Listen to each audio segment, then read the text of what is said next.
Bonsoir à tous, soyez abondamment bénis. Bonjour pour ceux qui ne sont pas du même fuseau horaire que nous. Soyez effectivement abondamment bénis. Au préalable, je vais rebondir sur ce que Daël a dit tout à l'heure, à savoir que effectivement nous avons YouTube, nous sommes aussi sur les podcasts, nous sommes aussi sur les réseaux sociaux. Et je vous invite véritablement, lorsque vous regardez une vidéo, à la liker. Parce que lorsque vous vous abonnez à la chaîne ou lorsque vous likez les vidéos, vous dites à YouTube en fait que la chaîne de Radio Trois Anges est intéressante. De ce fait, YouTube propose ces vidéos à d'autres personnes qui ne sont pas forcément abonnées en fonction des thématiques de recherche. Donc, un moyen justement de faire de l'évangélisation digitale, comme Michael en parlait, c'est véritablement en fait de partager et surtout de liker les contenus qui vous sont proposés.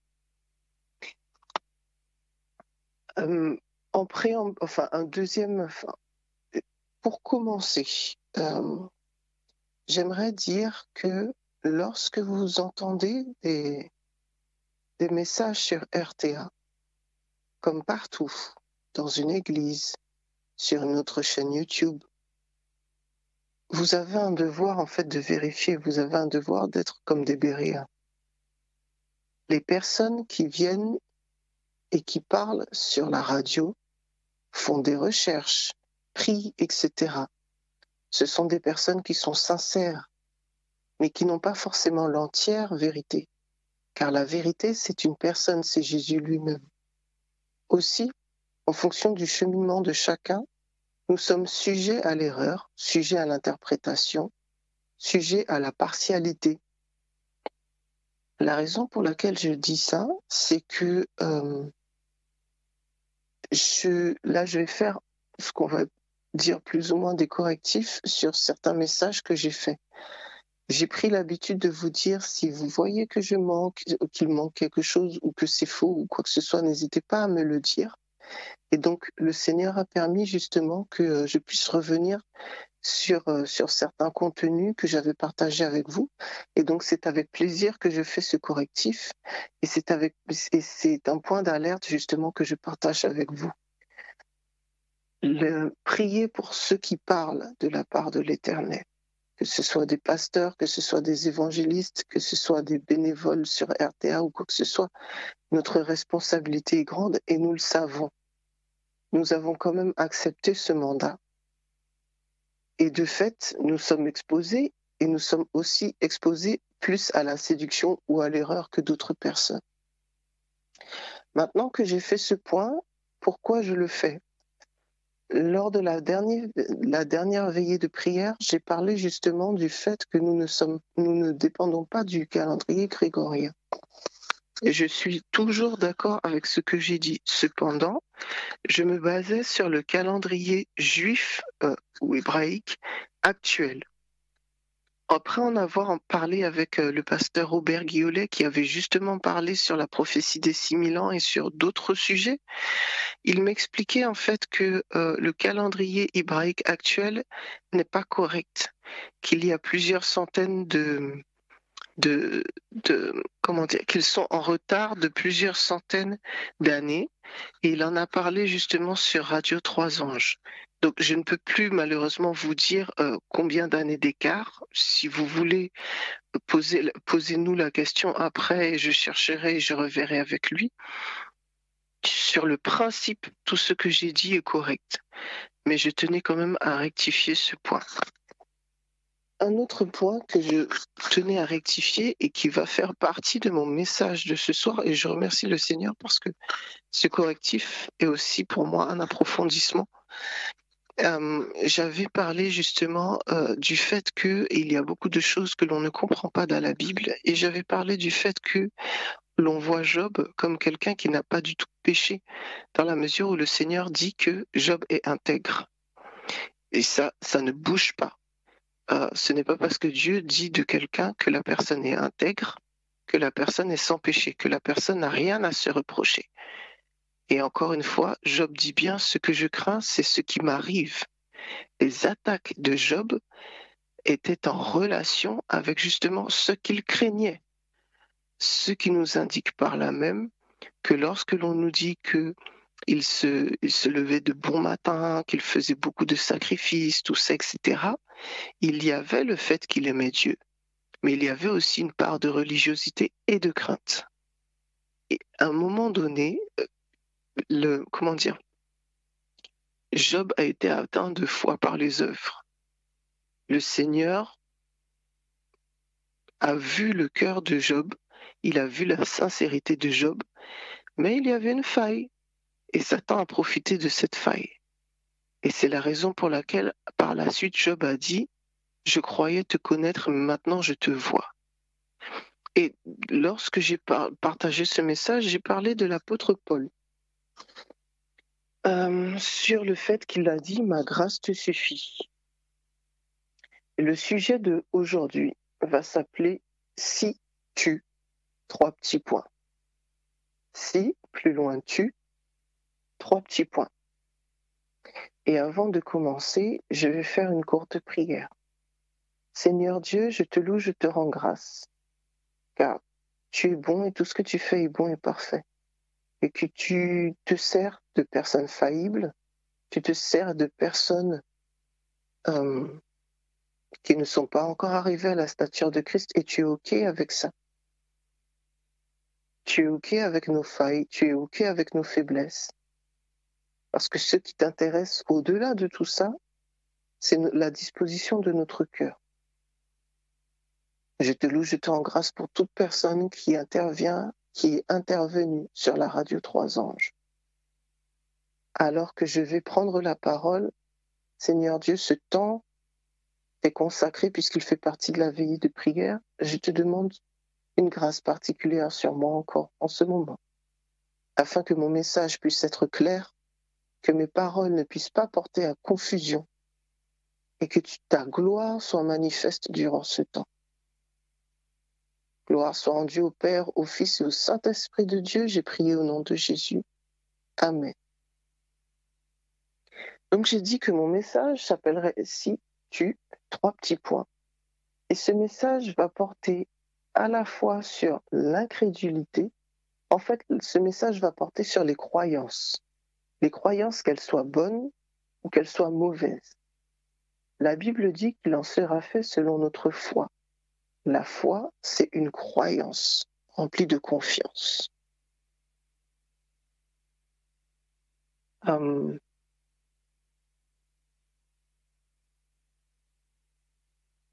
Et je vais vous inviter à prendre avec moi déjà la première partie de ce que je voulais dire. Et donc nous allons aller dans 2 Corinthiens 12, versets 7 à 10. 2 Corinthiens 12, versets 7 à 10, et nous allons aller justement explorer ce texte de « Ma grâce te suffit ». Et le texte dit « Et pour que je ne sois pas enflé d'orgueil à cause de l'excellence de ces révélations, il m'a été mise une écharde dans la chair, un ange de Satan pour me souffleter et m'empêcher de m'enorgueillir. 3 fois j'ai prié le Seigneur de l'éloigner de moi, et il m'a dit « Ma grâce te suffit, car ma puissance s'accomplit dans la faiblesse. Je me glorifierai donc bien volontiers de mes faiblesses, afin que la puissance de Christ repose en moi. C'est pourquoi je me plais dans les faiblesses, dans les outrages, dans les calamités, dans les persécutions, dans les détresses, pour Christ, car quand je suis faible, c'est alors que je suis fort. » Mes amis, beaucoup crient à la délivrance, beaucoup crient à la guérison, beaucoup crient au miracle, beaucoup demandent la manifestation de Jésus-Christ dans leur vie, face à des oppressions, face à des combats, face à beaucoup de choses que nous vivons. Et le problème, en fait, ce n'est pas que Dieu ne veuille pas agir, le problème, c'est notre foi. Le problème, c'est ce que nous croyons. Ce que nous croyons va déterminer tout le reste, va déterminer nos actions, va déterminer nos capacités, va déterminer aussi la manifestation de Dieu ou pas dans nos vies. Concernant ce passage, je ne vous dirai pas que je vais vous partager une vérité, mais je vais vous partager une possibilité, quelque chose auquel moi je crois parce que ça fait sens pour moi. J'avais déjà expliqué que ma grâce te suffit pour moi.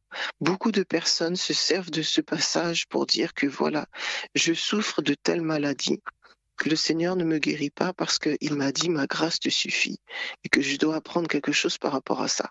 Et j'avais déjà parlé que ce n'est pas logique par rapport au fait que le Seigneur est venu porter toutes nos infirmités.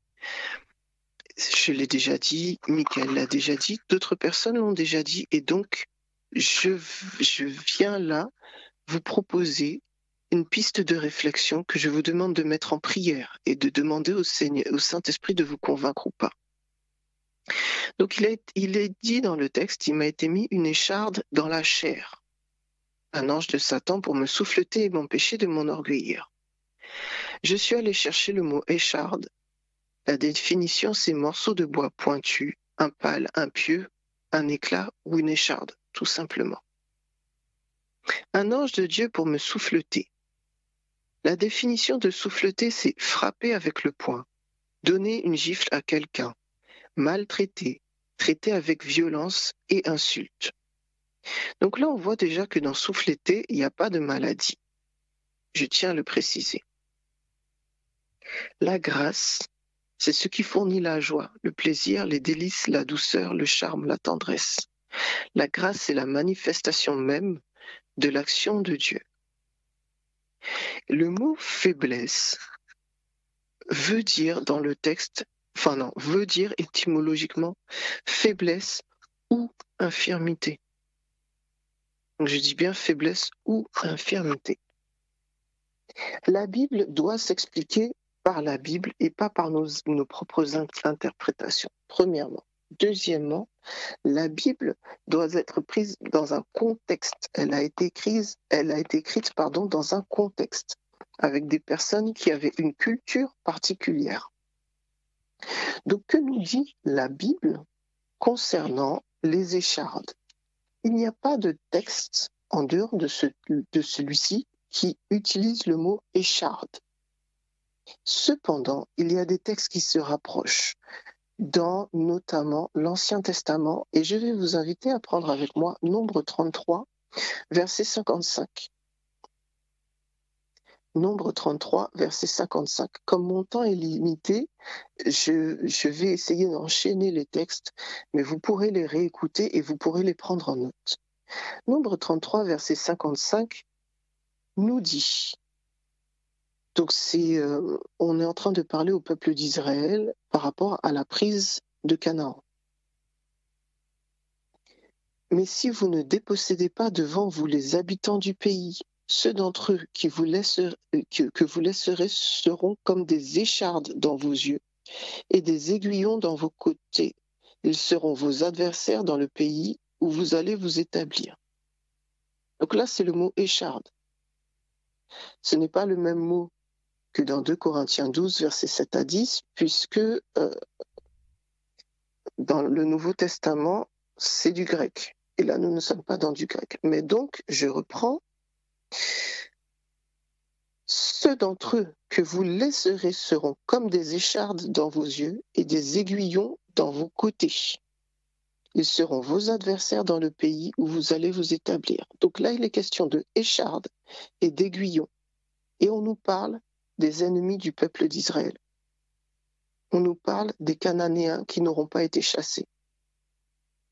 Nous allons prendre maintenant Josué 23, verset 13. Josué 23, verset 13, qui nous dit « Sachez bien que l'Éternel, votre Dieu, ne continuera pas à déposséder ces nations devant vous, mais elles seront pour vous un filet et un piège, un fouet pour vos flancs et des épines dans vos yeux, jusqu'à ce que vous périssiez sur cette bonne terre que l'Éternel, votre Dieu, vous a donnée. » Donc là, épine peut être associée au mot écharde. Et on parle de fouet pour vos flancs et épines dans vos yeux. Et là, il est question de qui? Il est question des Cananéens. les adversaires du peuple d'Israël. Nous allons prendre maintenant 2 Samuel 23, verset 6. Mais les vauriens sont tous comme le chardon que l'on rejette et que l'on ne prend pas avec la main. Dans d'autres textes, ce n'est pas le mot chardon, c'est le mot épine, qui peut être associé à écharde. Psaume 118, verset 12.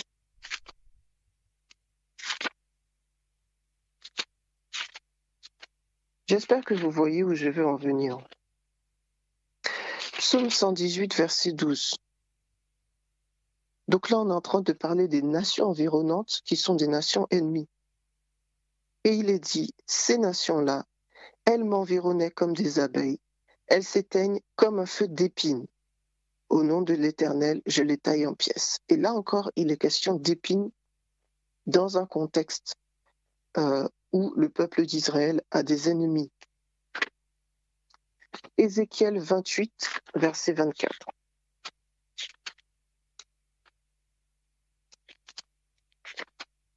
Ézéchiel 28, verset 24.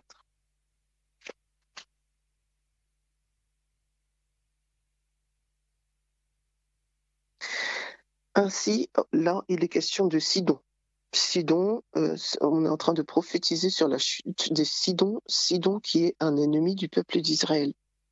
Ainsi, elle ne sera plus pour la maison d'Israël une écharde douloureuse, un chardon déchirant, parmi tous ceux d'alentour qui la méprisent, et l'on reconnaîtra que je suis le Seigneur, l'Éternel.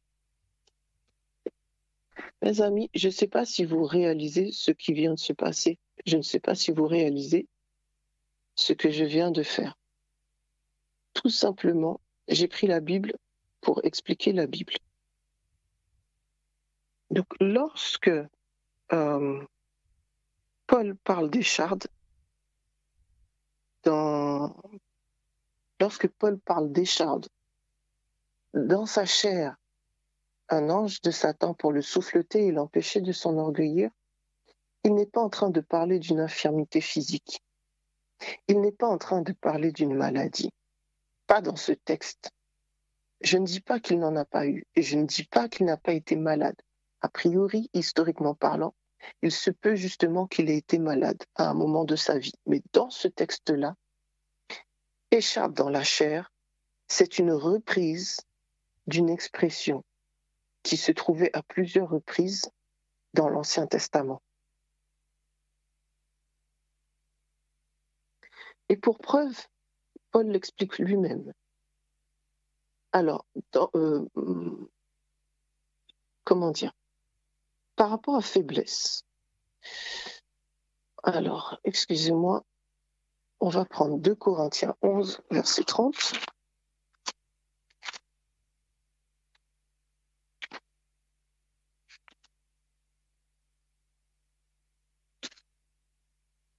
« 2 Corinthiens 11, verset 30. On va reprendre avant.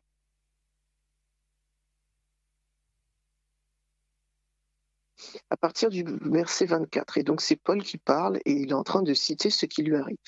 5 fois j'ai reçu des Juifs 40 coups moins 1. 3 fois j'ai été battu de verge, 1 fois j'ai été lapidé, 3 fois j'ai fait naufrage, j'ai passé un jour et une nuit dans l'abîme.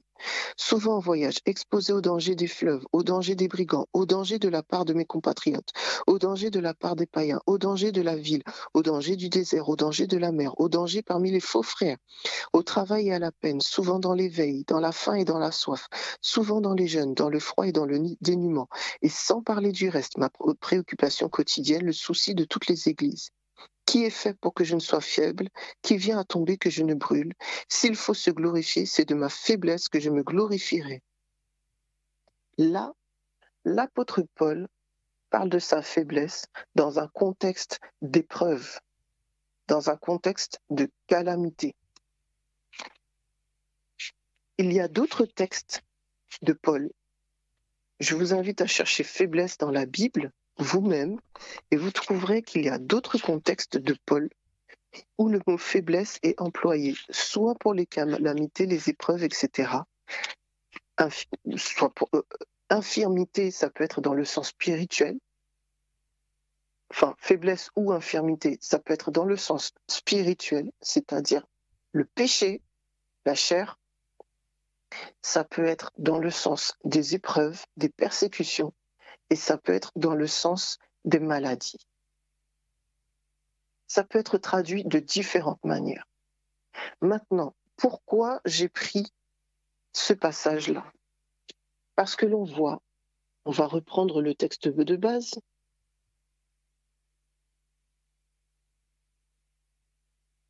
de Corinthiens 12, versets 7 à 10. Donc, pour que je ne sois pas enflé d'orgueil, donc le problème de Paul, c'était l'orgueil, à cause de l'excellence de ses révélations. Il m'a été mis une écharpe dans la chair, un ange de Satan pour me souffleter et m'empêcher de m'enorgueillir. Déjà, il m'a été mis une écharpe dans la chair. Est-ce que c'est Dieu qui a mis l'écharpe dans la chair? Est-ce que Dieu, et ça je l'avais déjà dit, je le redis encore, est-ce que Dieu utilise des démons pour le bien de ses serviteurs? Non. Ce n'est pas Dieu qui envoie les démons. Dieu n'envoie pas les démons. Par contre, les démons viennent lorsqu'il y a une faille, ou les démons viennent lorsqu'ils veulent nous combattre. Il y a deux possibilités, ce sont les deux seules possibilités. Lorsqu'il y a une faille, ou lorsque ils viennent nous combattre. Mais ce n'est pas Dieu qui les envoie. Dieu, il est venu pour combattre les œuvres du diable. Donc, on lui a dit, il m'a été mis une écharpe dans la chair. Paul n'a pas dit que c'est Dieu qui lui a mis l'écharpe dans la chair. 3 fois, j'ai prié le Seigneur de l'éloigner de moi. Par contre, Paul a demandé au Seigneur de l'éloigner de lui. Et Dieu a répondu, ma grâce te suffit car ma puissance s'accomplit dans la faiblesse. Donc on a vu que faiblesse, ça pouvait signifier plusieurs choses. Qu'est-ce que Paul signifiait dans ce texte-là? Donc faiblesse, il dit ma grâce s'accomplit dans la faiblesse. Donc qu'est-ce que faiblesse? Il le dit tout de suite après. Je me glorifierai donc bien plus volontiers de mes faiblesses afin que la puissance de Christ repose en moi. C'est pourquoi. Donc le c'est pourquoi est en lien avec faiblesse. Là, il va expliciter les faiblesses. C'est pourquoi je me plais dans les faiblesses, dans les outrages, dans les calamités, dans les persécutions, dans les détresses, virgule, pour Christ. Car quand je suis faible, c'est alors que je suis fort. Qu'est-ce que nous signifie le texte en général? Que Paul s'est positionné pour Dieu. Paul a décidé d'embrasser la cause de Dieu et donc de parler de sa part. Et Paul pensait que à cause de l'excellence des révélations qu'il a eues, il pouvait venir comme ça et puis raconter ses affaires et que tout le monde soit là. Oh, waouh, c'est magique, c'est extraordinaire, tout ça, blablabla, blablabla. Comme il l'a fait en Grèce. Et Paul a bien dit en Grèce, en fait, que il était dans le verbiage, il a argumenté, tout ça, etc. Il ne faut pas oublier que Paul, c'était vraiment quelqu'un de lettré. Ça ne veut pas dire qu'il n'était pas sincère dans ce qu'il a dit, ça ne veut pas dire que ce qu'il a dit n'était pas vrai. Mais Dieu regarde toujours au cœur. Est-ce que notre cœur est 100% pour lui ou pas? Et là, en fait, Paul, dépositaire de révélations excellentes, se retrouve à aller dans des endroits où on l'outrage, il subit des calamités, il est dans la persécution, etc. pour Christ, c'est-à-dire qu'il est combattu. Il est combattu. C'est ça que nous signifie le texte. Ça n'a rien à voir avec le fait que Paul aurait une infirmité quelque part. Et encore une fois, je ne dis pas qu'il n'a pas été malade.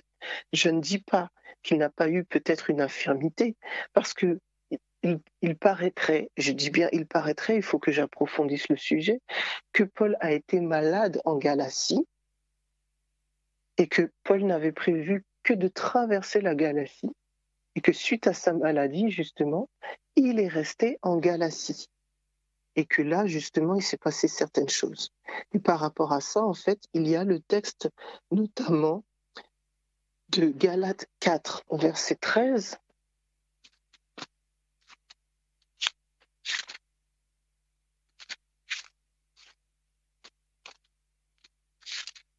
Alors, Galates, j'ai dit 4, verset 13, qui nous dit: vous le savez, ce fut à cause d'une maladie ou d'une infirmité que je vous ai pour la première fois annoncé l'Évangile. Et mis à l'épreuve à cause de ma chair, vous n'avez témoigné ni mépris ni dégoût. Vous m'avez au contraire reçu comme un ange de Dieu, comme le Christ Jésus. Donc là, en fait, le mot maladie, c'est le mot grec qui veut dire, qui veut dire infirmité, qui veut dire faiblesse. Dans ce cas-là, en fait, je suis allé voir le commentaire de plusieurs personnes. Jean Calvin pensait qu'il était question d'une infirmité dans la chair, c'est-à-dire quelque chose lié avec la condition de péché.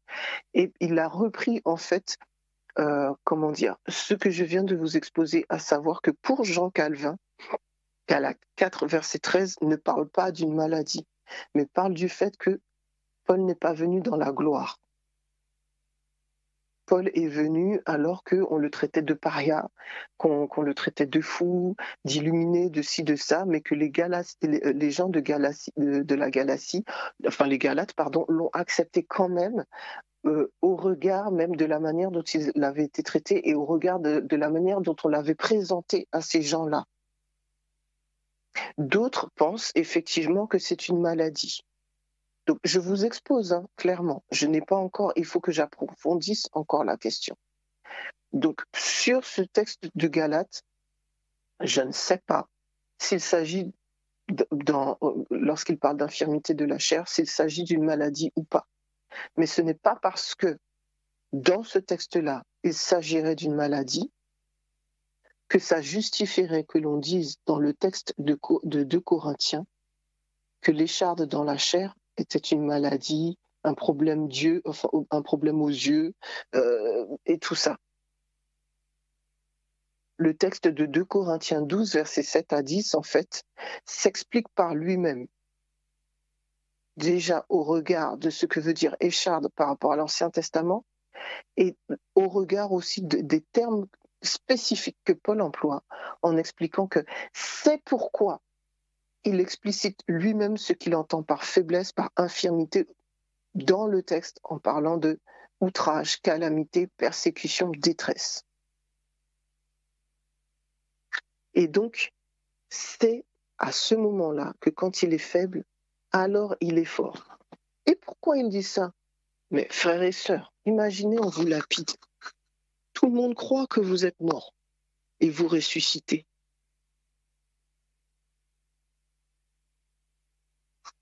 Ma grâce te suffit, non? Imaginez qu'on fait tout pour vous détruire, mais que ça ne marche pas. Les gens voient que la grâce de Dieu est sur lui. C'est quand je suis faible que je suis fort. Rappelons-nous l'épisode de Pierre même. Pierre avec ses compagnons qui se font arrêter, qui sont emmenés en prison. Pierre c'est un évadé de prison à plusieurs reprises. Comment il a fait, on ne sait pas. On lui met des chaînes, on met je ne sais combien de gardiens, tout ça, etc. Pierre disparaît, les amis. Ma grâce te suffit.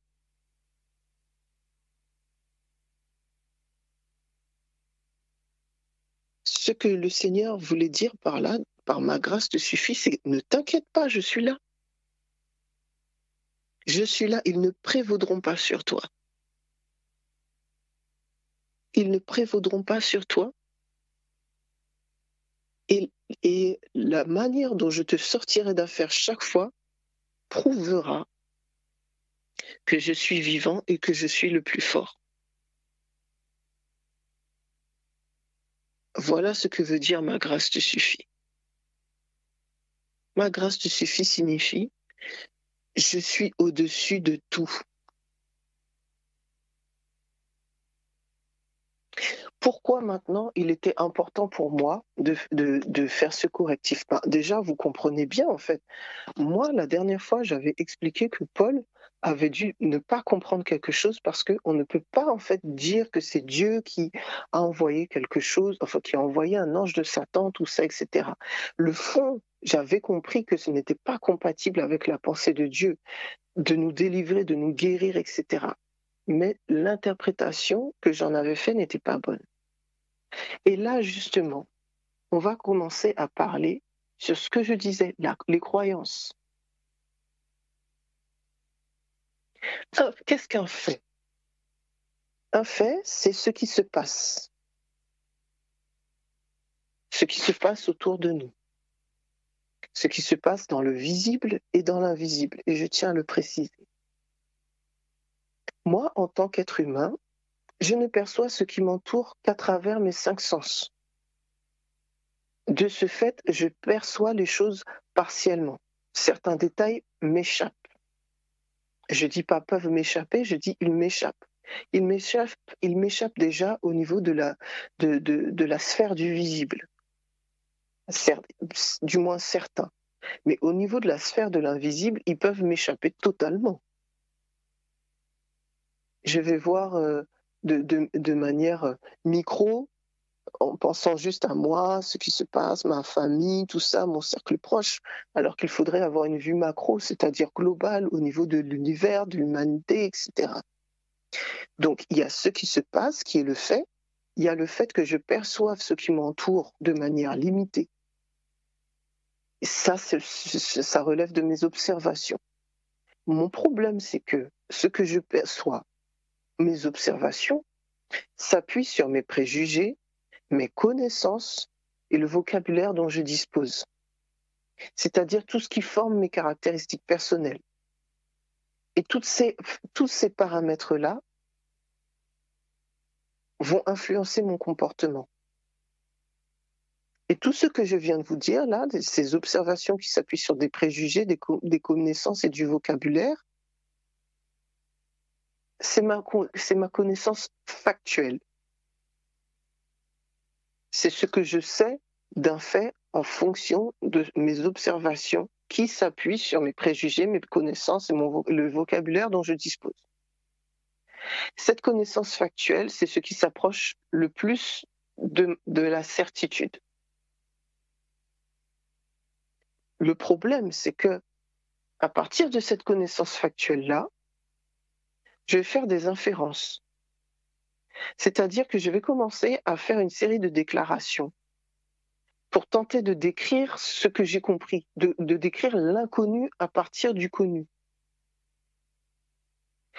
Dans ce que j'aurais vu, dans les observations que j'aurais faites, je sentirais peut-être qu'il manque quelque chose ou qu'il y a une incohérence ou quoi que ce soit. Je vais chercher à combler le vide. Donc je prends une décision en fait sur mon observation. Parce qu'il faut que ça ait du sens pour moi. Et c'est pour ça, en fait, justement, que ce que je vous avais dit auparavant était faux. Parce que j'ai fait des inférences. Je ne me suis pas attachée aux connaissances factuelles, ce que j'ai essayé de faire ce soir. En soi, les inférences sont normales. Nous en faisons tout le temps. Le problème, c'est lorsque je considère que ma connaissance inférentielle est une connaissance factuelle. Et moi, c'est ce que j'ai fait. Et c'est la raison pour laquelle je vous ai dit, lorsque quelqu'un parle, il est sincère, mais vous ne pouvez pas savoir s'il est dans sa connaissance factuelle, c'est-à-dire il a fait des recherches, il a essayé de juste se limiter aux observations le plus possible, ou s'il, à un moment donné, il passe dans sa connaissance inférentielle. C'est très important. Pourquoi? Parce que le socle, c'est la Bible. Le socle, c'est la parole de Dieu. La parole de Dieu est vérité. Mais la parole de Dieu parle de choses qui nous dépassent. Et les personnes qui ont écrit cette parole-là l'ont faite justement en essayant d'expliquer des choses avec le vocabulaire et les connaissances dont ils avaient, même si inspirés par le Saint-Esprit. Et ça, ils l'ont fait au regard d'une culture précise, au regard d'un contexte précis que nous n'avons pas. Et c'est la raison pour laquelle nous devons nous appuyer sur le Saint-Esprit. Nous devons nous appuyer sur des recherches. Nous devons être humbles parce que nos croyances, en fait, définissent beaucoup de choses. En coaching, j'ai appris qu'il y avait différents niveaux logiques de la pensée. Il me semble que j'en ai déjà parlé sur RTA, je ne sais pas, mais je vais reprendre dessus parce que c'est important. Imaginez une pyramide.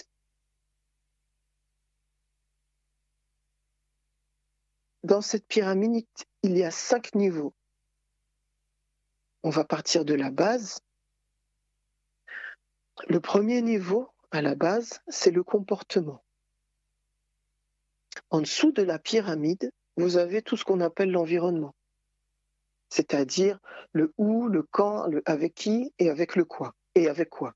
Donc c'est, on va dire, la terre sur laquelle repose la pyramide. Le premier niveau de la pyramide en bas, c'est le comportement, c'est-à-dire ce que je fais, mon comportement verbal et non verbal, mes paroles, mes actions, tout ce qui est l'expression de moi-même. Le niveau du dessus, c'est mes capacités, ce que je peux, mes ressources, tout ce qu'il m'est possible de penser, dire ou faire, mes compétences, mes talents, mon savoir, l'inné, l'acquis, le don, tout ça, c'est le deuxième niveau, les capacités. Donc, compétences, capacités, au-dessus, vous avez valeurs et croyances. Les croyances, c'est ce que je crois, tout ce qui relève de mes convictions personnelles, tout ce que je considère comme vrai. Ces croyances-là, elles découlent de mon vécu, de mon éducation, de mes habitudes, de ma façon personnelle de mettre en œuvre mes valeurs. Et au-dessus des croyances, mais au même niveau, il y a mes valeurs. Mes valeurs, c'est justement ce qui est le plus important pour moi et qui, dans mes croyances et qui est intimement lié à mon identité. Et justement, l'identité, c'est le niveau du dessus. C'est le dernier niveau de la pyramide. L'identité, c'est ce que je suis. C'est mon image, la conscience que j'ai de moi-même. C'est ce qu'on appelle le soi. Donc je répète, il y a l'environnement qui est le terreau. Au-dessus de l'environnement, il y a le comportement au-dessus, qui fait partie de la pyramide. Au-dessus du comportement, il y a mes capacités. Au-dessus, il y a mes valeurs et mes croyances. Et au-dessus, il y a mon identité. Souvent, nous essayons de changer en essayant de bouger le comportement, c'est-à-dire ce que je fais. Le problème, c'est que on ne peut pas changer véritablement au niveau du bas de la pyramide. On peut adopter certains comportements pendant un temps, une amélioration, on va se forcer à ne pas mentir, se forcer à lire sa Bible, etc. Mais ça ne va durer qu'un temps. Pourquoi ? Parce que c'est au niveau des valeurs et des croyances que ça se passe. Ton identité va découler en valeurs et croyances. Tes valeurs et croyances vont définir tes capacités. Et tes capacités vont définir ton comportement. Si tu crois que tu ne sais pas écouter, alors que en fait tout le monde peut écouter, on a 2 oreilles, on a la capacité d'écouter. Mais si tu crois que tu ne sais pas écouter quelqu'un, tu vas avoir la capacité de non-écoute. Parce que ta capacité est conditionnée par ta croyance. Et comme tu vas adopter cette capacité de non-écoute par rapport à ta croyance, ton comportement, c'est que quand on va commencer à te parler, tout ça, etc., tu vas dire « oh, ça me saoule, j'y arrive pas ». Si tu crois « je ne sais pas dire non », tout le monde sait dire non. N-O-N, non. Le fait même de dire « je ne sais pas dire non », tu as dit non. Mais si tu crois que tu ne sais pas dire non, tu auras comme capacité je n'arrive pas à dire non. Et tu auras quel comportement? Quand on va venir te voir, tu n'arriveras pas à dire non. Parce que ta croyance aura défini tes capacités qui vont définir ton comportement. Et la Bible est claire. Si tu crois, tu verras la gloire de Dieu. Et c'est la raison pour laquelle j'insiste en fait et que je vous explique précisément justement ces niveaux logiques de la pensée. Tes croyances, tes valeurs doivent venir de ton identité, mais quelquefois nous avons des croyances et valeurs parasites. Lorsque l'on parle justement de croyances limitantes ou de fausses croyances, notre identité, je l'ai dit tout à l'heure, c'est ce que je suis, l'image, la conscience que nous avons de nous-mêmes, le soi. Notre identité, elle a été définie par Christ. Tu ne peux pas connaître ta véritable identité si tu ne connais pas Dieu, si tu ne connais pas celui qui t'a créé. Si tu as une mauvaise image de ton Créateur, tu auras une mauvaise compréhension de ton identité et donc tu auras de mauvaises valeurs et de mauvaises croyances. Si dans ta tête, c'est Dieu qui envoie un ange pour souffleter ses serviteurs, tu vas avoir un problème en fait. Tu vas avoir un problème dans ton identité. C'est en décalage avec ton identité, mais ton identité est en décalage avec la vérité. Et cette croyance-là, en fait, va faire que tu auras en même temps la croyance. Beaucoup de chrétiens ont des croyances qui sont totalement ambivalentes. Nous disons que Dieu est bon, que Dieu est fidèle, que Dieu est merveilleux, que Dieu est amour, et dans le même temps, nous adoptons des croyances qui vont totalement dans le sens inverse. C'est ce qu'on appelle une dissonance cognitive. Et nous trouvons des stratégies inconscientes pour accepter les deux. Dieu est bon,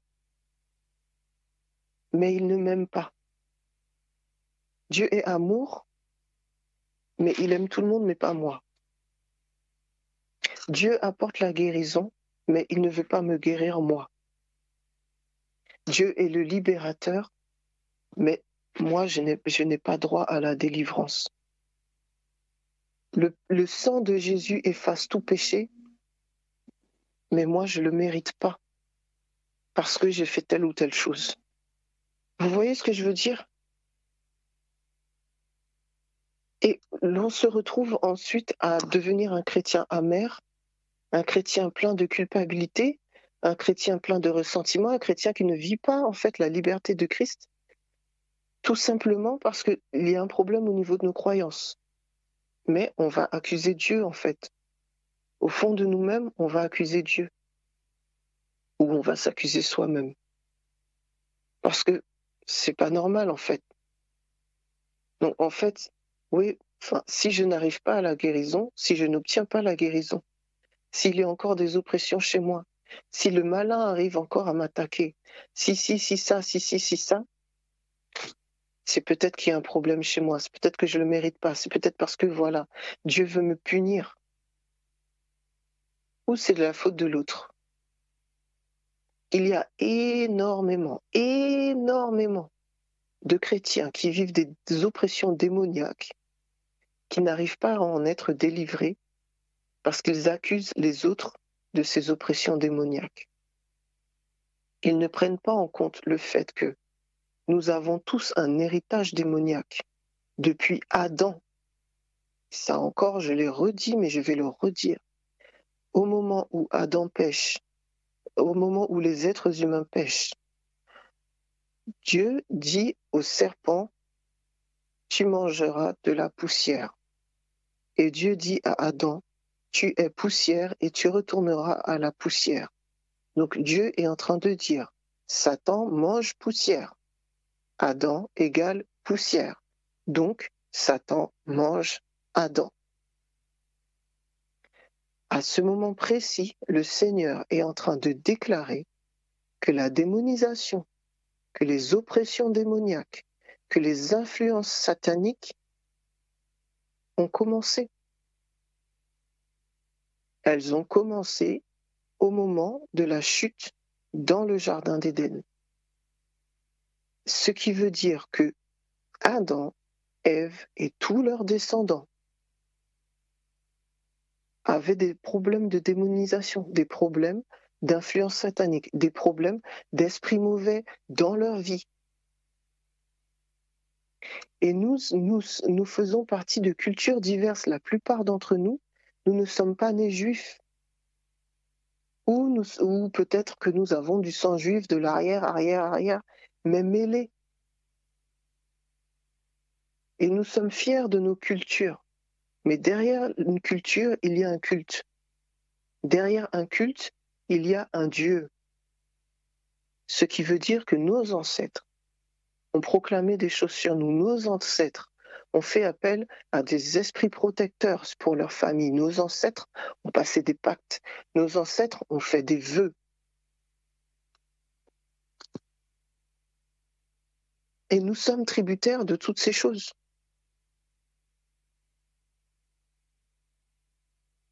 Nous sommes tributaires de toutes ces choses. Croire que nous sommes des chrétiens et qu'il nous arrive quelque chose parce que c'est de la faute de quelqu'un qui nous aurait fait ci, ça, ça. Mais non, il faut d'abord demander au Seigneur.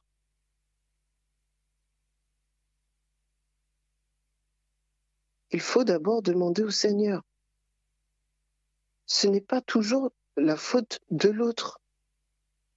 Les Israélites priaient sur le péché des pères. À chaque fois, il y avait des temps de repentance sur le péché des pères. Nous le voyons pour Daniel.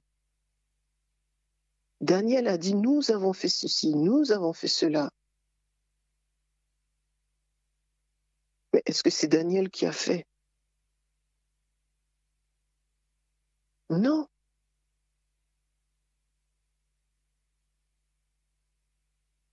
Ce n'est pas Daniel. Mais il savait que ça avait des conséquences.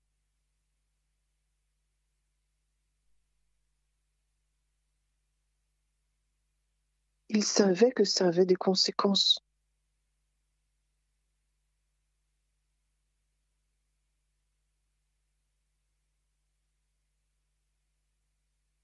Et alors, il y a un verset qui dit, Ézéchiel 18, verset 2, « Pourquoi dites-vous ce proverbe dans le pays d'Israël? Les pères ont mangé des raisins verts et les dents des enfants en ont été agacées.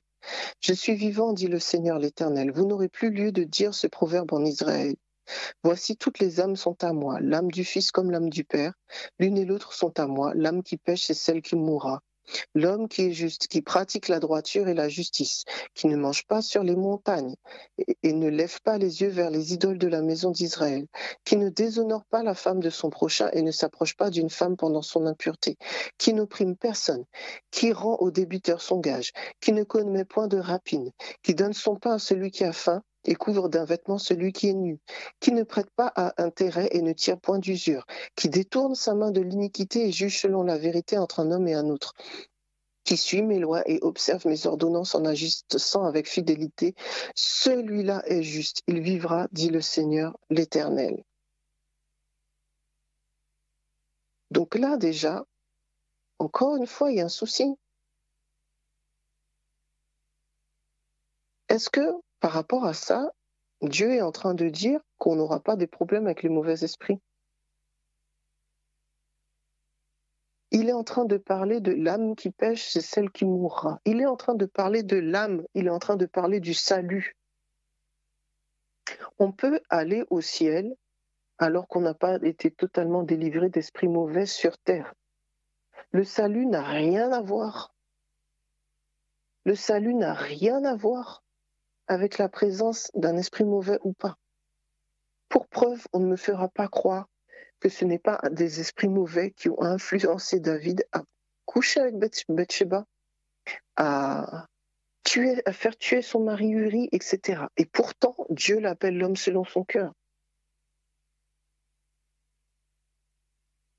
David a accepté le Christ comme son sauveur par anticipation. De fait, il était sauvé. Pourtant, il a eu de gros problèmes. Pourtant, il a eu de gros problèmes.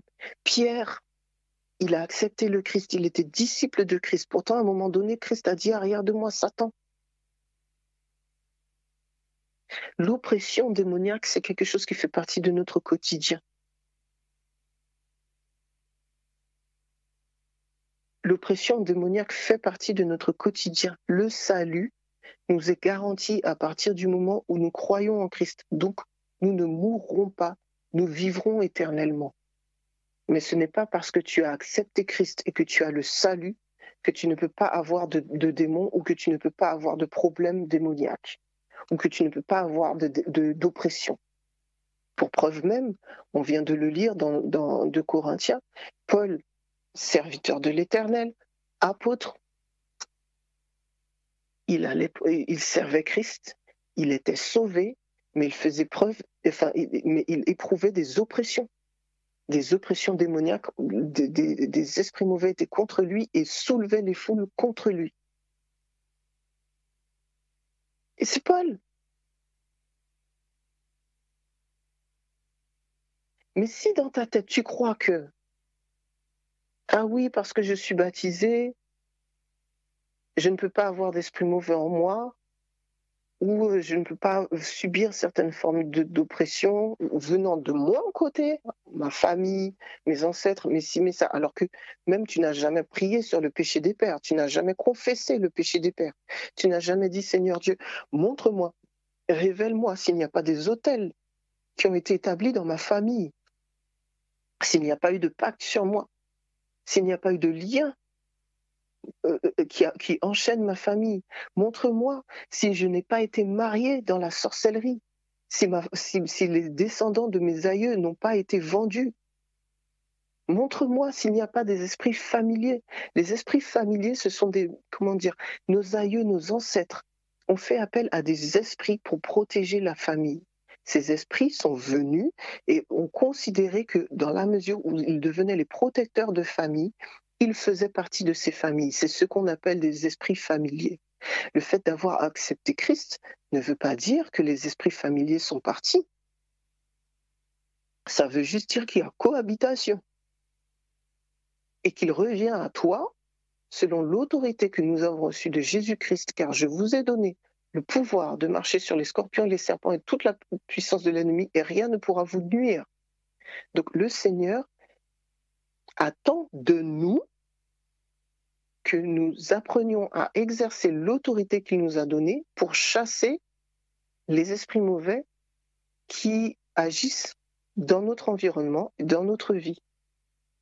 Dieu n'a jamais dit qu'à partir du moment où tu acceptes Christ, il chasserait les esprits mauvais pour toi. Il attend que ce soit nous qui exercions ce ministère. Pourquoi ? Parce que Jésus est venu sur terre pour être le second Adam, pour récupérer l'héritage de Adam. Adam, c'était le prince de ce monde. Donc, Jésus est venu pour récupérer la royauté. Il fait de nous des co-héritiers. Ça veut dire que nous récupérons aussi la royauté. Et en ce sens, Jésus, en venant sur terre, a exercé sa royauté en combattant Satan et en mourant sur la croix et en ressuscitant. Jésus a récupéré la royauté et l'exerce. Et il attend de nous, en tant que co-héritiers, que nous exercions notre royauté. Il ne va pas faire pour nous ce qu'il nous a donné de faire. Il peut nous aider si nous proclamons, lorsque nous entrons dans le combat, il nous aide. Mais il ne fait pas à notre place. Et là encore, si tu as la croyance, beaucoup de chrétiens, Seigneur Dieu, je connais une personne qui m'a dit dernièrement, elle a beaucoup de problèmes financiers. Je lui ai dit, ce sont des esprits de vol, des esprits de pauvreté. Il faut les combattre. Et elle m'a répondu, oui, non, mais j'ai dit au Seigneur, tu connais ma situation. Tu vois mes besoins. Fais quelque chose. Je lui ai dit, mais non, c'est pas comme ça. Ce n'est pas comme ça. C'est toi qui as l'autorité, c'est ta situation, c'est ta vie. Qui on vole? Toi. Vous savez, nous avons hérité de Christ. Nous sommes devenus des enfants. Mais la Bible dit bien en fait que le Seigneur ne veut pas que nous soyons au lait. Le Seigneur veut que nous soyons sevrés, que nous mangions de la nourriture solide. Donc le Seigneur n'attend pas de nous que nous soyons des petits-enfants. Le Seigneur attend de nous que nous soyons des enfants matures. Plus mes enfants grandissent, plus je leur donne des responsabilités. Je ne vais pas faire à leur place. Il y a des tâches ménagères, elles doivent faire leurs tâches ménagères. Ah ben, je suis désolée, chasser les mauvais esprits, ça fait partie des tâches ménagères. On est en train de parler chaque fois de délivrance, de chasser les mauvais esprits, etc., comme si c'était quelque chose de formidable, de hors du commun, qui est inatteignable, etc., réservé à une élite ou quoi que ce soit. Non, ça fait partie des tâches ménagères du chrétien. Ça fait partie des tâches ménagères que ton père, en tant qu'enfant, t'a données. Parce que tu vis déjà dans sa maison. Ton corps est le temple du Saint-Esprit. Les enfants doivent ranger leur chambre. Tu dois apprendre à ranger. Tu dois apprendre à nettoyer. Aujourd'hui, j'ai une amie qui m'a appelée, qui me disait, Vélina, on m'a sollicité pour prier pour quelqu'un, mais le problème, c'est que cette personne-là a des présences dans sa maison, tout ça, etc. et tout. Moi, je le sens pas. Je sais que le Seigneur m'a donné un appel, mais je suis pas prête. Alors, je pense qu'il vaut mieux pas que j'y aille parce que je suis pas prête. Mais je lui ai répondu, mais qui est prêt? À quel moment on déclare qu'on est prêt ou pas? À quel moment le Seigneur envoie des personnes prêtes? Il prépare les gens qu'il envoie, mais on n'est jamais véritablement totalement prêt. Être prêt, ça veut juste dire faire confiance à Dieu et obéir. Il t'envoie, tu dis oui, je vais. J'y vais, envoie-moi. Mais même quand tu dis j'y vais, envoie-moi, la vérité, c'est que tu ne sais pas ce qui va se passer. On voit que Moïse, en fait, quand Dieu a envoyé Moïse vers le peuple d'Israël, Moïse, il ne voulait même pas y aller au départ. Il a trouvé un tas d'excuses, etc. Je ne sais pas parler, etc. et tout. Dieu a dû insister pour que Moïse y aille. On voit avec Gédéon, Gédéon a dit « Je suis le plus petit de la plus petite tribu d'Israël, etc. » Dieu l'appelait vaillant guerrier. Ce n'est pas à toi de décider si tu es prête ou pas. Si le Seigneur te dit d'aller, encore une fois, c'est juste le ménage. Ça fait partie de nos tâches basiques. Dans la Bible, il est dit « Voici les signes qui accompagneront ceux qui ont cru. » Tu as cru ou pas? Point. Oui, mais non, il n'y a pas de oui, mais. Parce que là, justement, on en revient sur les croyances. Tu es en train de mettre des fausses croyances dans ton esprit et ce que tu crois va conditionner ce que tu vas voir. Ce que tu crois va conditionner ce que le Seigneur va faire dans ta vie.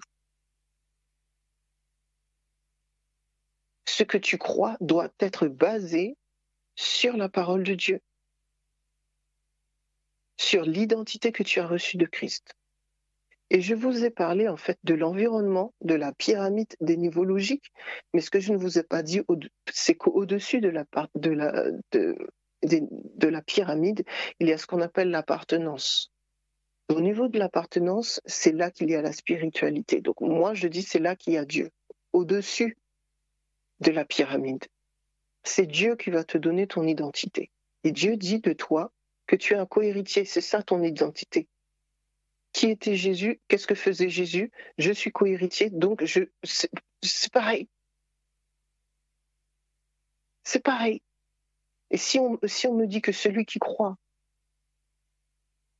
voici les signes qui accompagnent ceux qui croient, Jésus, quand il est venu sur terre, il est venu en tant qu'homme. Donc ça veut dire que Jésus a dû exercer sa foi envers le Père. Il nous demande d'exercer notre foi envers le Père. Je ne fais que ce que je vois faire au Père. Selon les versions, c'est « je ne fais que ce que je vois faire par le Père ». Nous devons adopter la pensée de Christ par la foi. Nous devons recevoir le Saint-Esprit. C'est le Saint-Esprit qui animait Jésus-Christ. C'est le même Saint-Esprit qui nous anime. Donc ce que Jésus faisait, et c'est la raison pour laquelle il a dit « Vous en ferez de plus grandes que moi ». Donc quand tu commences à dire oui, non, mais c'est pas moi, oui, non, mais je peux pas, oui, mais je sais pas, non, mais Dieu veut pas me guérir, mais si, mais ça, etc., tu fais de Dieu un menteur. Parce que Jésus lui-même a dit, vous ferez plus que moi. Que Jésus lui-même a dit, je vous ai donné le pouvoir de marcher sur les scorpions, les serpents et sur toute la puissance de l'ennemi, et rien ne pourra vous nuire. Qui es-tu en fait pour mettre des mains dans ça? À partir du moment, je disais à cet ami aujourd'hui, à partir du moment où tu as une pensée qui vient dans ton esprit, qui est contraire à la parole de Dieu, tu la chasses au nom de Jésus. Le Seigneur n'attend pas de nous, en fait, que nous soyons des mollassons au niveau de nos pensées. Le Seigneur attend de nous que nous exercions une discipline dans nos pensées. Parce que Satan peut t'envoyer des pensées. Ces pensées doivent traverser ton esprit. Elles ne doivent pas rester dans ton esprit. Nous devons apprendre et nous habituer à analyser nos pensées, savoir de qui elles émanent. Est-ce que ça vient de moi, de ma chair, de mes émotions? Est-ce que ça vient de Dieu ou est-ce que ça vient de l'ennemi? On ne peut pas accepter tout comme ça qui vient et puis après on se retrouve dans des états pitoyables et lamentables parce qu'on ne sait même pas ce qui nous est arrivé, c'est juste parce qu'une pensée est venue.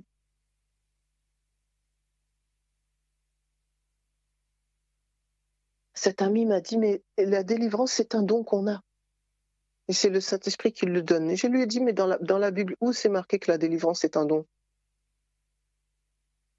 Il y a le don de la guérison, il y a le don de la foi, il y a le don... Mais où c'est marqué que la délivrance est un don? Pourquoi on fait dire à la Bible ce qu'elle ne dit pas? C'est pas marqué que c'est un don, c'est marqué que celui qui aura cru, il y aura des signes qui accompagneront celui qui a cru. Mais c'est pas marqué que c'est un don.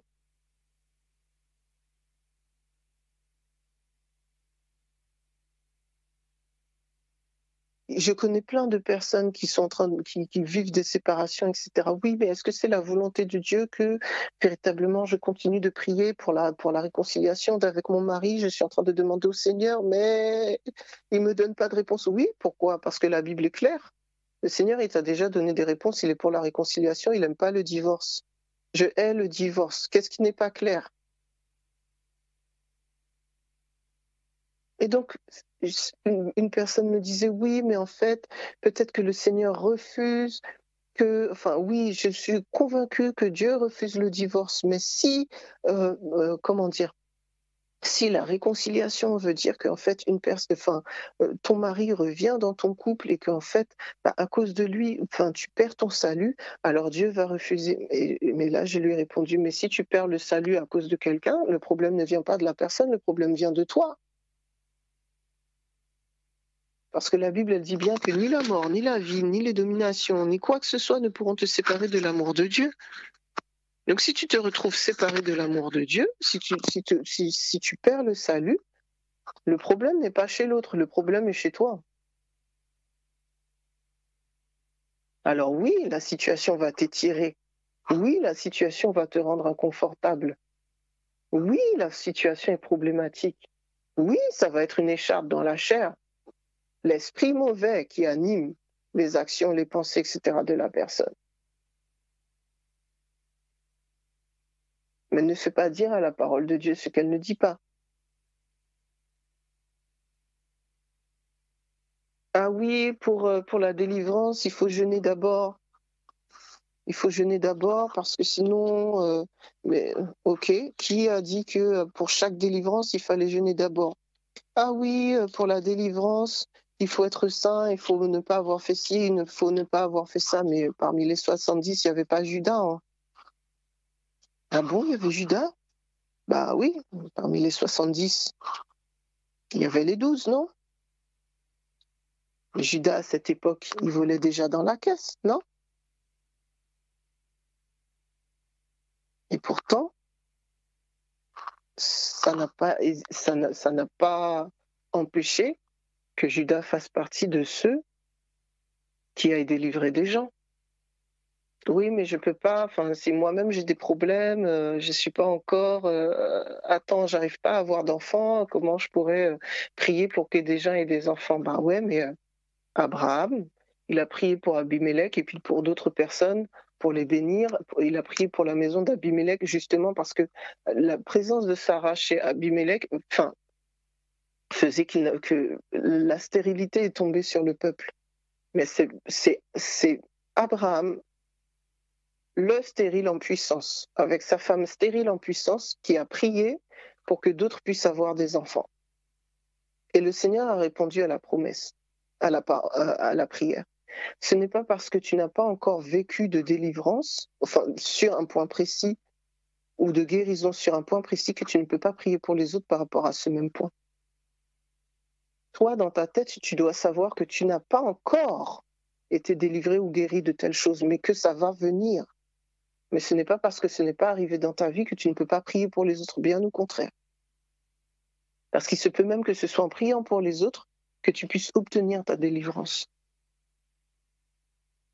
Et pas forcément, tu peux très bien prier pour quelqu'un pour une situation qui ne te concerne pas et être délivré de la situation qui te concerne au moment où tu pries pour l'autre personne. Alors je ne vous dis pas d'aller prier pour ça, je dis juste que le Seigneur peut faire appel à toi comme il veut, parce que la délivrance, ce n'est pas une œuvre humaine, c'est l'œuvre du Saint-Esprit. Le Saint-Esprit fait comme il veut.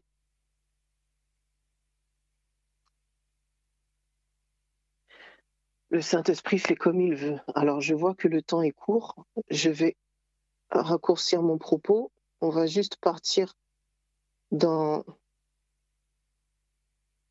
Pourquoi j'ai appelé mon passage « Si tu ». Il y a plusieurs manières de venir à Dieu pour dire « Si tu veux, tu peux me rendre pur. Si tu veux, tu peux me délivrer. » Tout va dépendre de la disposition de ton cœur. Quand Satan est allé voir Jésus au moment de la tentation, il lui a dit « Si tu es le Fils de Dieu ». Mais dans le cœur de Satan, en fait, il y avait de la duplicité. Dieu n'a pas répondu à ce « si tu ». Mais en Marc 1, verset 40, Marc 1, verset 40, un lépreux était guéri. Il dit, un lépreux vint à lui et se jetant à genoux, il lui dit d'un ton suppliant, « Si tu le veux, tu peux me rendre pur. » Jésus, ému de compassion, étendit la main, le toucha et dit, « Je le veux, sois pur. » Aussitôt la lèpre le quitta et il fut purifié. Même si le lépreux lui a dit « Si tu veux, tu peux me rendre pur », le lépreux avait confiance. Il croyait en la compassion de Jésus. Marc 9. Marc 9, c'est le passage justement que l'on utilise pour dire que je ne peux pas faire de délivrance si je n'ai pas jeûné d'abord. Le contexte. Donc c'est un homme, les apôtres, les disciples sont déjà partis par 70. Ils ont déjà opéré des guérisons, il y a déjà eu des manifestations, tout ça, etc. Jésus a dit oui, je vois Satan tomber du ciel comme un éclair, etc. Donc les disciples sont déjà dans la confiance qu'ils ont l'onction pour pouvoir faire la délivrance, etc. Et Jésus leur dit même, faites attention, ne vous enorgueillez pas de ça. Jésus s'est éloigné, un homme arrive, il apporte un enfant, il va voir les disciples, il leur explique la problématique par rapport à son fils. Convulsion, il tombe par terre, il se roule en écumant, etc. Les disciples prient, il ne se passe rien du tout. Et donc quand Jésus revient, verset 17, « Et un homme de la foule lui répondit, « Maître, j'ai amené auprès de toi mon fils, en qui se trouvait un esprit muet. En quelques lieux qu'il le saisisse, il le jette par terre, l'enfant écume, grince des dents et devient tout raide. J'ai prié tes disciples de chasser l'esprit et ils n'en ont pas été capables. » Jésus leur répondit, « Race incrédule, jusqu'à quand serai-je avec vous? Jusqu'à quand vous supporterai-je? Amenez-le-moi. » On le lui emmena. À qui Jésus parle quand il dit race incrédule? Il parle aux disciples et il parle au Père. Retenons ça bien. Qui est la race incrédule? Disciples et Père. Verset 20, et aussitôt que l'enfant vit Jésus, l'esprit le fit entrer en convulsion, il tomba par terre et se roulait en écumant. Jésus demanda au Père combien y a-t-il de temps que cela lui arrive. Depuis son enfance, répondit-il. Et souvent l'Esprit l'a jeté dans le feu et dans l'eau pour le faire périr. Mais si tu peux quelque chose, viens à notre secours et compassion de nous. Donc là, si tu, comme pour le lépreux, Jésus lui dit, si tu peux, tout est possible à celui qui croit. Donc dans le cas du lépreux, le lépreux lui dit, si tu peux, peux me rendre pur. Et Jésus lui dit, mais je le veux, sois pur. Il n'y a pas de reproche. Mais là, le Père, Jésus lui dit, si tu peux. Et là, il y a un reproche. Donc déjà, race incrédule, d'une part. Verset 23, si tu peux, tout est possible à celui qui croit. Et là, aussitôt le père de l'enfant s'écria, je crois, viens au secours de mon incrédulité. Donc Jésus délivre l'enfant. Verset 28, quand Jésus fut rentré dans la maison, ses disciples l'interrogèrent en privé. Pourquoi n'avons-nous pas pu chasser cet esprit? Il leur dit, cette espèce ne peut sortir que par la prière. Le mot démon ne fait pas partie du texte original. C'est une traduction, c'est une interprétation. On a parlé des inférences. C'est une inférence que Louis II a fait et c'est une inférence que plusieurs ont fait. Mais il est question de espèce. Et lorsqu'on va chercher le mot espèce, on voit que ça peut être espèce, mais ça peut être aussi race. Mais de quelle race Jésus a parlé dans le texte? Il a parlé de race incrédule. Donc il a parlé de l'incrédulité. Donc qu'est-ce qui peut sortir par la prière? Et certains textes rajoutent par le jeûne et la prière. De quoi Jésus parle lorsqu'il parle de jeûne et de prière? Il ne parle pas des démons. Il parle de l'incrédulité. Imaginez, vous êtes disciple, vous avez vu des guérisons, des miracles, etc. s'opérer au travers de votre action. Et ce n'était pas leur action, c'était l'Esprit de Dieu en eux. Mais voilà, un peu d'orgueil, tout ça, etc. Ils sont fiers, ils sont contents, on est dans la place. On leur emmène une personne. Ils commencent à prier pour la personne. Aussitôt, l'Esprit le fait rentrer en convulsion, il roule par terre, tout ça. Il continue de prier. Mais il y a certains esprits mauvais qui savent qu'ils doivent partir. Mais ils vont tout faire pour rester. Ce n'est pas parce que ça dure longtemps que vous n'avez pas la victoire assurée. Mais les disciples prient. Peut-être que plus ils ont prié, plus les manifestations étaient violentes. Mais ça ne veut pas dire que l'esprit n'allait pas lâcher. Mais peut-être qu'à un moment donné, ils ont commencé à se poser des questions, mais c'est pas normal. Attends, habituellement, on claque des doigts, ça part tout de suite. Non, mais peut-être que, est-ce qu'on va y arriver, etc. Le verset 19 est très, très, très, très, très critique. Race incrédule. Jusque à quand serai-je avec vous? Jusque à quand vous supporterai-je? Là, Jésus, excusez-moi l'expression, il est un petit peu au bout de lui-même.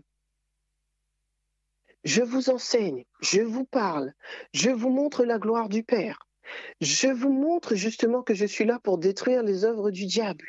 Malgré ça, vous ne comprenez toujours pas. Malgré ça, c'est compliqué et difficile. Il ne faut pas oublier même que la Bible mentionne que Jésus a prié 7 fois pour Marie-Madeleine. 7 fois pour sa enfin, on ne sait pas si c'est 7 démons ou 7 fois, ça dépend de l'interprétation. Ce qui veut dire que même les disciples même ont vu que certaines délivrances en fait prenaient plus ou moins de temps, que certaines délivrances étaient plus particulières que d'autres. Parce que la Bible dit bien en fait que nous n'avons pas tout ce que Jésus a fait n'a pas été référencé.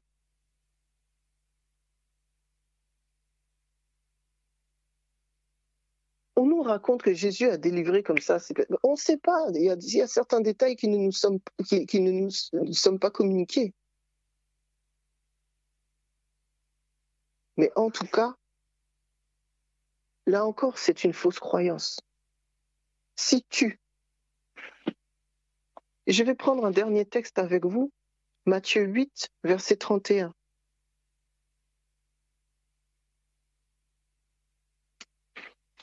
Matthieu 8, verset 31.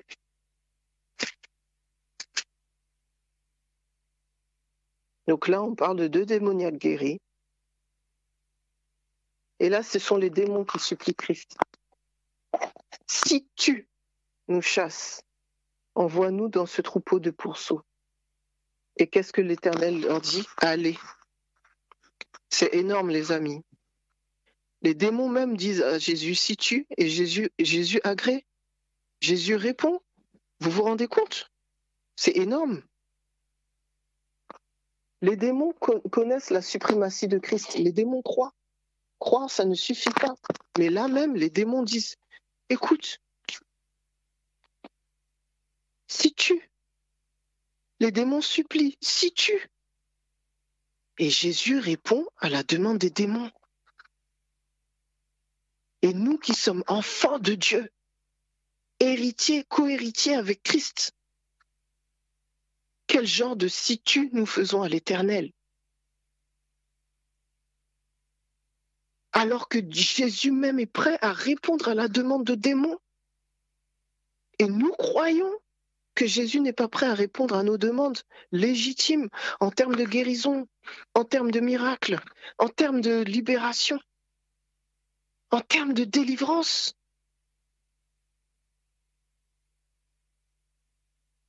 La honte pour nous, la confusion de face sur nous. C'est terrible, c'est terrible. Que le Seigneur nous vienne en aide. Que le Seigneur nous vienne en aide. Si le Seigneur peut agréer la réponse de démons, mais qu'il n'agrée pas nos propres demandes, avec quel esprit nous allons le voir? Dans quel genre de supplication nous sommes?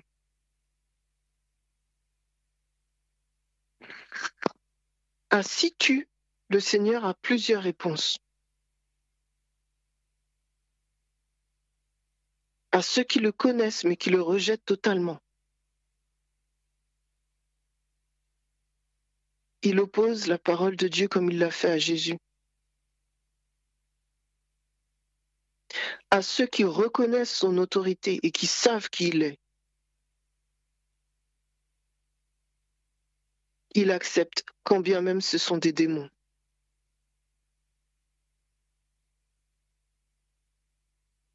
À ceux qui doutent, il invite à la repentance sur l'incrédulité.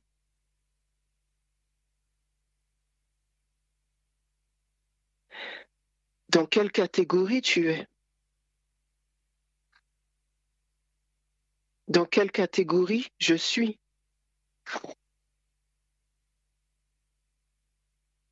Est-ce que Dieu a la capacité de t'inviter à revenir sur toi-même, à réaliser que tu es incrédule pour que tu te repentes? Ou est-ce qu'il va devoir te rejeter comme il a refusé de répondre à Satan, comme il a répondu, si tu es le Fils de Dieu, à Satan, mais aussi aux membres du Sanhédrin avant sa crucifixion?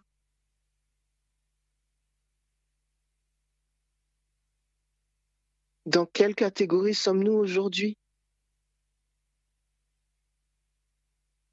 Quel genre de croyance nous avons?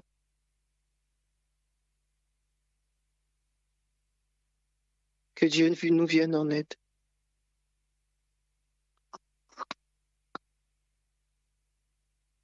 J'ai fini, Michael.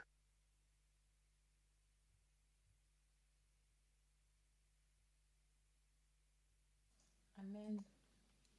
Gloire à Dieu, gloire à Jésus, gloire au Saint-Esprit de Dieu.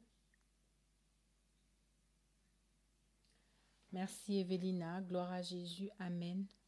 Nous allons clôturer le temps de la Je ne t'entends pas. Allô, tu m'entends pas Evelina? Allô? Allô? Allô? Oui. Amen. Gloire à Dieu, gloire à Jésus, gloire au Saint-Esprit de Dieu. Nous remercions notre Seigneur Jésus-Christ, le Fils du Dieu très haut, qui nous a donné le courage, la force de pouvoir tenir debout jusqu'à cette heure-là. Et nous louons son nom, nous acclamons son nom, car le Seigneur est magnifique. Nous allons chanter le numéro 399, un seul couplet. Je connais un pays par-delà le ciel bleu, où tous les bienheureux seront auprès de Dieu. 399, hymne et louange. Un seul couplet.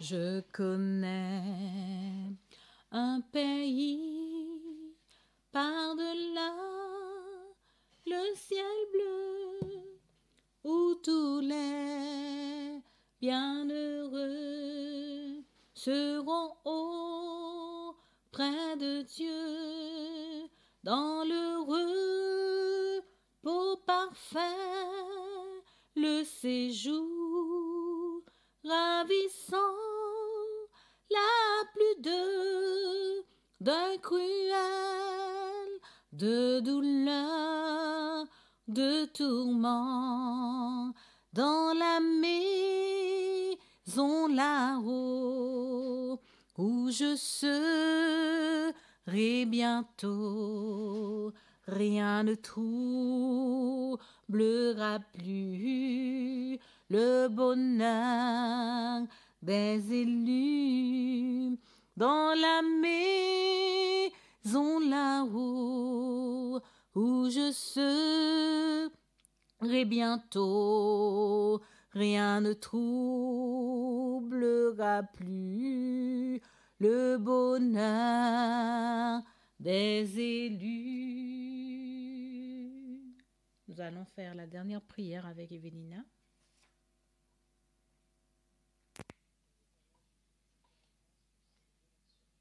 Je te rends grâce pour ta visitation. Je te loue, je te rends grâce pour ta grâce et ta faveur envers nous. Je te loue, je te rends grâce de ce que tu envoies, un esprit de repentance, un esprit de confession, un esprit, Seigneur Dieu, de vérité dans nos conditions.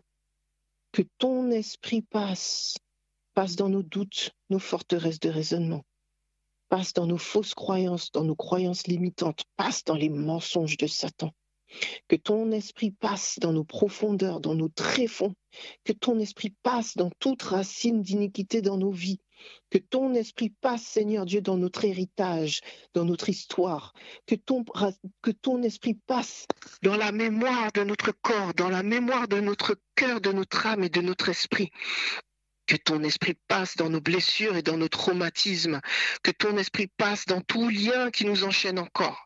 Que ton esprit passe sur toute parole prophétique, prophétique démoniaque qui a été déposée sur nous, sur tout pacte, sur toute promesse, sur toute imprécation, sur toute invocation. Que ton esprit passe sur toute alliance qui a été faite entre nos ancêtres et nous, entre nos ancêtres et l'ennemi. Que ton esprit passe dans toute manifestation de sorcellerie dans nos vies, que ton esprit passe dans tout lien avec les démons, que ton esprit passe dans tous les accablements, les esprits de mort, les esprits de vol, de perte, les esprits qui visitent les maisons, que ton esprit passe dans les esprits comment dire, Seigneur Dieu, je ne trouve plus les mots, mais tu sais, que ton esprit passe. Tout à l'heure, nous avons appelé le feu. Tout à l'heure, nous avons appelé la manifestation du sang de Christ. Seigneur Dieu, que ton esprit continue d'agir, car lorsque tu commences, tu termines, tu accomplis. Que ton esprit passe. Nous réclamons le doigt de Dieu. Nous réclamons le doigt de Dieu sur nos vies. Nous réclamons le doigt de Dieu sur nos pensées. Nous réclamons le doigt de Dieu sur nos cœurs, sur nos émotions. Nous réclamons le doigt de Dieu sur toutes ces croyances, sur ces valeurs. Nous réclamons le doigt de Dieu sur cette fausse image de notre identité, de ce que nous savons de nous-mêmes, de ce que nous savons de toi. Nous réclamons ton esprit, un esprit de connaissance, de sagesse, de crainte de l'Éternel. Nous réclamons ton esprit de discernement. Nous réclamons ton esprit qui nous donnera le goût d'étudier ta parole, de chercher la vérité. Nous réclamons ton esprit pour devenir comme des Béréens, étudier la parole et comprendre qu'elle s'explique par elle-même et aller chercher en profondeur. Nous réclamons ton esprit de soumission, ton esprit d'humilité. Nous réclamons ton esprit de délivrance. Délivrance pour toute personne qui écoutera ce message. Délivrance, Seigneur Dieu, pour leur famille, délivrance sur leur postérité, délivrance dans leurs activités, délivrance dans leurs œuvres. Nous réclamons la gloire de Dieu qui est l'œuvre de Dieu lui-même, qui représente les actions de Dieu lui-même. Papa, nous voulons tes œuvres dans nos vies. Nous voulons pratiquer les bonnes œuvres que tu as préparées d'avance pour nous. Et quand tu dis que tu les as préparées d'avance pour nous, ça veut dire que tu les as déjà pratiquées au ciel pour que nous puissions les pratiquer sur la terre. Nous réclamons ta vision, nous réclamons ta considération, nous réclamons ta perspective, nous réclamons la connexion divine dans chaque fibre de notre être, dans chaque cellule, dans chaque aspect de notre vie. Nous réclamons ta présence. Saint-Esprit, nous te recevons. Saint-Esprit, une nouvelle fois, nous te recevons. Nous voulons être de ceux qui disent « si tu » en ayant la pensée de Christ et de croire que nous serons exaucés. Nous ne voulons pas, Seigneur Dieu, être de ceux qui sont incrédules. Nous ne voulons pas être de ceux que tu ne peux reprendre. Nous ne voulons pas être de ceux dont le cœur est trop ferme, trop endurci. Seigneur Dieu, si tu es capable même d'accéder à la demande de démons, nous qui sommes tes enfants, nous voulons comprendre quel Père tu es. Pardon. Pardon. Nous t'avons maltraité en pensée, en parole et en action. Nous t'avons mal considéré. Nous t'avons trahi, nous t'avons humilié. Nous avons menti sur toi. Nous nous sommes perdus en chemin. Ramène-nous à la maison. Nous sommes des brebis égarées. Ramène-nous à la bergerie. Et je te loue, je te rends grâce de ce que tu le fais, et que c'est ton bon plaisir de le faire et que tu le fais sans reproche. Abat la condamnation dans nos vies, abat l'accusation dans nos vies. Nous refusons l'accusateur et nous refusons ses œuvres. Nous refusons la pauvreté, qu'elle soit spirituelle, physique, matérielle, morale. Nous refusons tout ce que l'ennemi a à nous offrir. Et nous substituons tout ce que nous avons reçu de maléfique sur nos vies, de démoniaque, de satanique. Nous substituons toutes ces choses par la grâce divine. Gloire soit rendue à ton saint nom au siècle des siècles. J'ai prié au nom de Jésus. Gloire au Père, au Fils et au Saint-Esprit. Amen.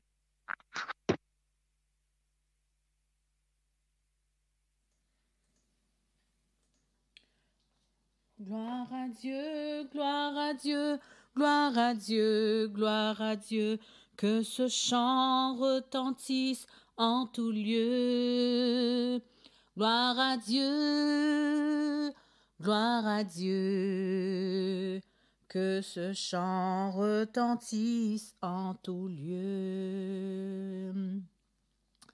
Que le Seigneur vous bénisse, que le Seigneur vous donne sa paix, sa grâce.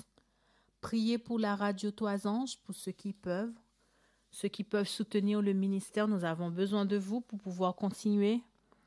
Sinon, sans vous, nous ne pouvons pas. Priez pour nous et nous prions pour vous aussi. Soyez bénis abondamment et merci à chacun de vous. Soyez abondamment bénis et au revoir.